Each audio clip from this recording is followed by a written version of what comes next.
estamos iniciando o estudo do livro Mecanismos da Mediunidade. Esse é um livro de André Luiz, publicado em 1960, e ele foi psicografado pelo Chico e também pelo Valdo Vieira.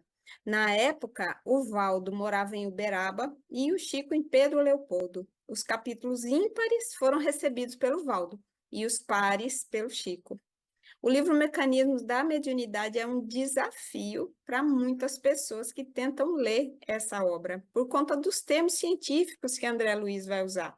Mas a gente está aqui para ajudar nesse entendimento, então vamos juntos no estudo. Vamos lembrar lá no capítulo 1 do Evangelho segundo o Espiritismo, onde Kardec comenta que a ciência e a religião são duas alavancas da existência humana, sendo que uma revela as leis do mundo material e a outra revela as leis do mundo moral. Então, bora entender melhor os mecanismos da mediunidade? Nesta primeira aula, nós vamos falar sobre o prefácio e o capítulo 1 do livro. E a gente pode dizer que esse livro tem 3 prefácios, gente. Um que são citações de Kardec, outro de Emmanuel e um terceiro que é do próprio André Luiz. As citações de Kardec têm o intuito de mostrar que ele fala sobre mediunidade em cada uma das 5 obras básicas, o que é bem natural, já que a comunicabilidade dos espíritos é uma das bases da doutrina espírita. O prefácio de Emmanuel vai ressaltar que a mediunidade existe na humanidade desde sempre. Não é exclusividade do espiritismo e, inclusive, nos primeiros tempos do cristianismo, ela atinge uma culminância, onde o próprio Jesus é considerado o médium de Deus, os apóstolos desenvolveram faculdades mediúnicas e teve o Pentecostes, onde aconteceram fenômenos físicos, psicofonia e também xenoglacia, que é a comunicação em outros idiomas. E Emmanuel prossegue com várias citações do Novo Testamento, onde são narrados muitos eventos mediúnicos. Concluindo o prefácio, Emmanuel justifica que André, nesse livro, se propõe a estudar e expor as causas e o processo da ação mediúnica. E no final ele enfatiza que alguns livros consolam, restauram, medicam, alimentam, mas este é um livro que estuda. E assim termina o prefácio de Emmanuel. Já no terceiro prefácio, André Luiz vai falar que a mediunidade ainda hoje é incompreendida por muitos e que muitas vezes as pessoas querem estudar os fenômenos mediúnicos como se fossem paranormais, ou seja, como se estivessem excluídos das leis que regem o universo, que são as leis de Deus. Lembrando que esse ainda hoje de André Luiz, gente, é 1959, ou seja, já se foram aí uns 60 anos ou mais. Porém, mesmo no mundo atual, o fenômeno mediúnico ainda é considerado como paranormalidade, ou seja, alguma coisa que não é normal. Isso na sociedade como um todo. Porém, para os espíritas, a mediunidade é uma ocorrência que pode sim ser explicada. Ou seja, não é paranormal. E mais ainda, a função da mediunidade é a edificação de um mundo melhor, é o aperfeiçoamento da vida espiritual no planeta, buscando selecionar problemas e acalmadores também. É orientar o serviço dos desencarnados e ele enfatiza que dentro da doutrina espírita a mediunidade não se reduz a um simples fenômeno para satisfazer a curiosidade, não é espetáculo e sim auxílio e evolução da humanidade. André Luiz fala que a ciência atual já conhece muita coisa e que quanto mais o homem investiga a natureza, mais se convence de que vive num reino de ondas transfiguradas em luz, eletricidade, calor ou matéria. Porém, existe ainda uma parte dos fenômenos da natureza que é desconhecida da humanidade no nosso atual estágio evolutivo. Alguns desses conhecimentos são trazidos pelas vias do espírito, pela comunicabilidade. Mas como trazer, através da comunicação mediúnica, os conhecimentos que a humanidade ainda não alcançou? Imagine, gente, André Luiz lá na década de 50 tentando explicar fenômenos que a ciência ainda não dominava. Gente, não tinha nem vocabulário para isso, então ele precisou adaptar. Na hora de ler o livro, é importante a gente saber disso.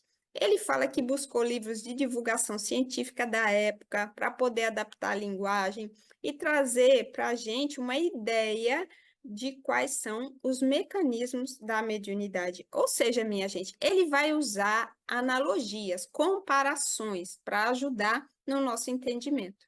Então, por exemplo, quando ele fala que o cérebro do médium é como uma estação radiofônica, não vamos entender ao pé da letra e imaginar que cada médium tem um rádio na cabeça, né? Não.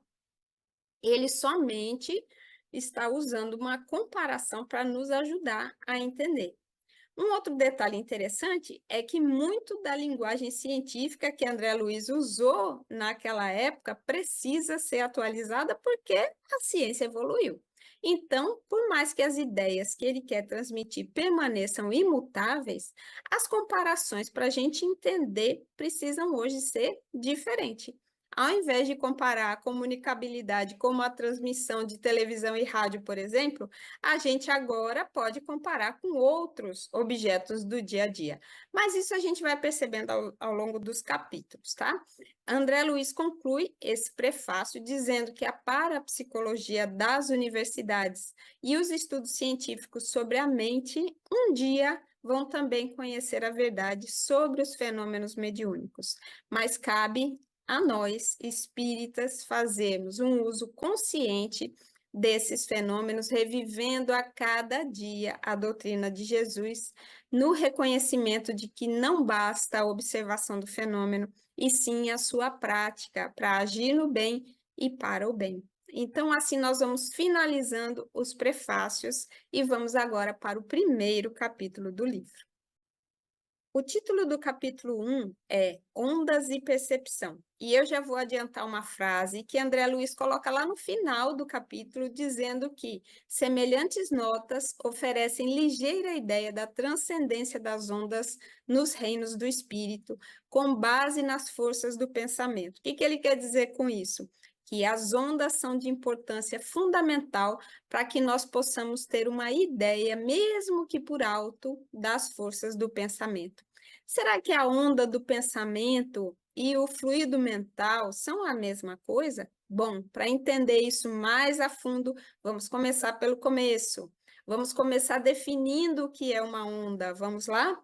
A onda é uma perturbação produzida a partir de uma agitação ou vibração. Por exemplo, quando nós tocamos a corda de um instrumento, ela produz uma onda. Nós chamamos essa agitação de perturbação, porque o que estava parado começa a se movimentar. E a onda, justamente, é essa perturbação se propagando, sendo passada adiante no espaço. E nós podemos ter duas categorias de onda, que são as ondas mecânicas, que são produzidas por vibrações ou agitações de objetos e precisam de um meio material para se propagar. Por exemplo, as ondas sonoras, as ondas na água, mas nós também temos as ondas eletromagnéticas, que elas podem ser produzidas por agitação de elétrons ou por reações químicas. Por exemplo, no Sol, tem reações químicas que produzem ondas eletromagnéticas, reações nucleares também, e essas ondas não precisam de um meio material para se propagar. A ciência acredita que entre o Sol e a Terra, a maior parte do espaço está vazio, e mesmo assim as ondas eletromagnéticas se propagam nessa região. Quando nós falamos em ondas, nós fazemos a classificação de frequência. Se a vibração é muito lenta, a frequência é baixa. Se é muito rápida, nós vamos para uma região de altas frequências. E mostrando a frequência do som, por exemplo, nós temos a região que o ser humano pode ouvir, que é aproximadamente de 20 Hz a 20 kHz. Acima dessa frequência, nós temos o ultrassom, que alguns animais podem ouvir e que é utilizado para fazer exame de imagem, por exemplo, que são as ultrassonografias, mas tem também as frequências muito baixas, que são o infrassom, onde o homem também não consegue ouvir, mas alguns animais, como elefantes, baleias e outros, conseguem perceber e usam esse som para se comunicar. Os cientistas também usam o infrassom para monitorar os fenômenos naturais, como terremotos, e para estudar sinais vindos do espaço. Os astrônomos é que utilizam. No caso das ondas eletromagnéticas, dependendo da frequência, também vamos ter diferentes energias. As frequências extremamente baixas, como a da rede elétrica, que é de 60 Hz, as muito baixas, como, por exemplo, as ondas de rádio, micro-ondas, o infravermelho, aí vem a luz visível, como a luz vermelha, a laranja, a amarela, a verde, azul, índigo, violeta, que é a região onde a gente consegue enxergar, e aí nós começamos as altas energias, que são a radiação ultravioleta, que aí a gente já não enxerga, os raios X e os raios gama. No livro Nos Domínios da Mediunidade, o instrutor Aulus, ele explica a André Luiz que as nossas ondas de pensamento estão na faixa de altas energias, com trilhões ou quadrilhões de hertz. Bem, minha gente, a partir dessas informações, nós podemos concluir que a luz, então, é uma onda eletromagnética, certo? Mas eu vou dizer, não é tão simples assim. No século XVII, dois cientistas chamados Huygens e Newton, eles tiveram uma longa e acalorada discussão a respeito dessa questão. Por quê? Huygens, ele acreditava que a luz era onda, mas Newton não concordava. Para Newton, a luz era formada por pequenas partículas que hoje em dia nós chamamos de fótons ou de quantum de energia. Naquela época, Newton levou vantagem na discussão sobre Huygens. Por quê? Porque Newton era mais famoso, era mais respeitado na academia. Só que um tempo depois surgiram muitas evidências de que a luz, na verdade, era uma onda. Cientistas como Fresnel, Maxwell e outros eram defensores dessa ideia, da luz como onda, até o início do século XX, onde Einstein vem provar que a luz era partícula. E agora, minha gente, a luz é onda ou a luz é partícula? Bem, diante de todas as evidências que havia até então, a comunidade científica teve que aceitar que a luz podia ser os dois, ou seja, a luz é onda eletromagnética, mas também é um fluxo de partículas chamadas de fótons. Essa dupla identidade da luz é o que cientistas chamam de dualidade onda-partícula. Dualidade porque ela pode ser uma coisa ou outra, pode ser onda, pode ser partícula, a depender da forma como ela é medida. A dualidade onda-partícula é um dos princípios da mecânica quântica e se baseia no fato dessa dupla identidade da luz. E depende do tipo de medida, mas tem um detalhe: ela nunca pode ser vista como onda e partícula ao mesmo tempo. Olha que interessante. Em 1924, um cientista francês chamado de Broglie, que André Luiz também cita no livro, ele propôs o seguinte, veja só, olha, se uma onda de luz pode ser encarada como partícula, então partículas de matéria também talvez possam ser encaradas como ondas. Já que a onda pode ser partícula, por que a partícula não pode ser onda? Esse era o pensamento de Broglie. E aí foram para as medidas experimentais, foi medido para elétrons, foi medido para prótons, para neutrinos, etc. Porque, um detalhe importante, essa é uma propriedade que ela vale para o mundo microscópico, vale para o mundo subatômico, e esse é um detalhe muito importante, e André Luiz fala isso na página 24 do livro, da seguinte forma: temo-lo por viajante do cosmos. No caso, ele está se referindo ao ser humano, que seria esse viajante do cosmos. Então, o viajante do cosmos está respirando num vastíssimo império de ondas que se comportam como massa e vice-versa. Do que ele está falando? Justamente da dualidade onda-partícula. partícula, com um detalhe importante que a ciência nos traz: ela só vale para o mundo microscópico, gente. Não vale a gente querer aplicar a dualidade onda-partícula numa bola ou numa pessoa. Por exemplo, falar que uma pessoa, como ela é uma entidade material, então ela pode ser aproximada por uma onda. Isso não vale.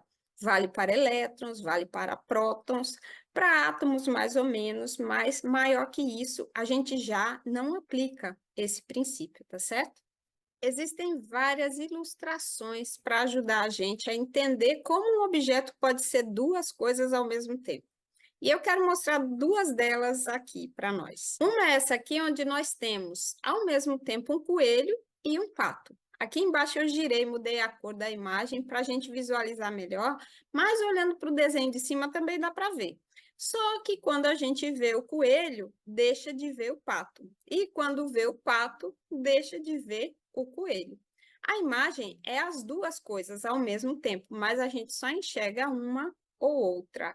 Quem não conseguiu observar, pare o vídeo aí, dê uma olhadinha para ver se consegue ver o coelho e o pato, e você vai perceber que você não consegue ver os dois ao mesmo tempo. Um outro exemplo é esse, onde nós podemos ver o perfil de uma taça, ou então o perfil de duas pessoas. Mas quando você vê uma imagem, automaticamente deixa de ver a outra. Ou você vê a taça, ou você vê as duas pessoas. E é para dar uma ideia, essas imagens são para dar uma ideia do que acontece na dualidade onda-partícula, que ou você vê o objeto como onda, ou então você vê como partícula. Bem, mas voltando um pouquinho, lá no século XIX, 64 anos antes de se falar em dualidade de onda-partícula, vamos lembrar que Kardec fala sobre fluidos no livro dos Espíritos e também na Gênese, ambos publicados em uma época em que a ciência não sabia nada sobre dualidade onda-partícula e a própria onda eletromagnética era um conceito muito recente. Então, os espíritos aqui vão falar em fluidos somente. Por quê? Porque era o vocabulário que a ciência conseguia entender naquela época. Lá no Livro dos Espíritos, Allan Kardec fala dos elementos gerais do universo, que são o princípio material, o princípio espiritual e, acima de tudo, Deus, que é o Criador. Do princípio material deriva o fluido universal, que é modificado para atingir diferentes níveis de sutileza que vão desde a pureza absoluta até a matéria tangível. Nosso corpo e nosso perispírito, eles são formados a partir desse fluido cósmico universal. Já André Luiz vai nos falar não sobre fluidos, mas sim sobre ondas mentais. Ou seja, o que Kardec chamava de fluido mental, André Luiz chama de onda mental. O fluido que nós transmitimos através dos nossos pensamentos, orações, no momento do passe, etc., pode ser encarado como onda ou como partícula também. Mas olha, de vez em quando André Luiz também chama de partícula do pensamento ou de correntes mentais. Então, ele não fala somente ondas mentais, ele fala as duas coisas. Por quê? Porque quando André Luiz traz o livro Mecanismo da Mediunidade, a dualidade onda-partícula já era conhecida. Então, no livro Evolução em Dois Mundos, André Luiz vai falar da velocidade da emissão fluídica de um passe. Olha aí, minha gente. Ele está falando de fluido, e ele vai dizer que está ligado à partícula de pensamento, certo? Veja só a pergunta que tem lá no livro Evolução em Dois Mundos. Qual é a velocidade da emissão fluídica de um passe? Gente, veja só. Tudo que se move tem velocidade. Se nós estamos transmitindo fluidos, são partículas, então elas têm que ter uma velocidade. Se eu falasse de onda, também teria que ter uma velocidade de propagação dessa onda. Então, se nós temos um fluxo de água, nós vamos ter uma velocidade mais lenta. Se nós tivermos um fluxo de elétrons, que são partículas mais leves, a velocidade vai ser maior. E se for a luz, então vai estar na maior velocidade que a ciência conhece até o momento, é a velocidade da luz no vácuo. Mas André Luiz diz que a questão envolve, na base, o estudo da partícula do pensamento, que nós não possuímos nenhum recurso nas definições humanas para descrever essa partícula, ou seja, a nossa ciência atual não consegue detectar essa partícula do pensamento. Mas um detalhe interessante que é bom trazer aqui, lá no livro Renúncia de Emmanuel, a personagem Alcione, ela viaja da Terra para Sírios num tempo curtíssimo. Logo no comecinho do livro, ela está na região umbralina, falando com Pólux, que era o amado dela, e em seguida ela vai para Sírios, onde ela estava trabalhando. Minha gente, a Terra e Sírios estão a uma distância de 8 anos-luz. Ou seja, se ela fosse na velocidade da luz, levaria 8 anos para Alcione ir da Terra até Sírios. Só que no livro ela vai instantaneamente, na velocidade do pensamento. E aí é que a nossa ciência não tem capacidade ainda de dar uma explicação. Por quê? Porque não é possível detectar essa partícula do pensamento, não é possível medir com os instrumentos da Terra a velocidade do pensamento, e não tem teoria científica para isso ainda. Então, é isso por hoje, já tem bastante conteúdo. Nós vamos apresentar um pequeno resumo aqui, porque realmente foram muitas ideias nessa primeira aula. Primeiro, as agitações produzem ondas que podem ser mecânicas ou eletromagnéticas. As ondas possuem diferentes frequências e diferentes energias.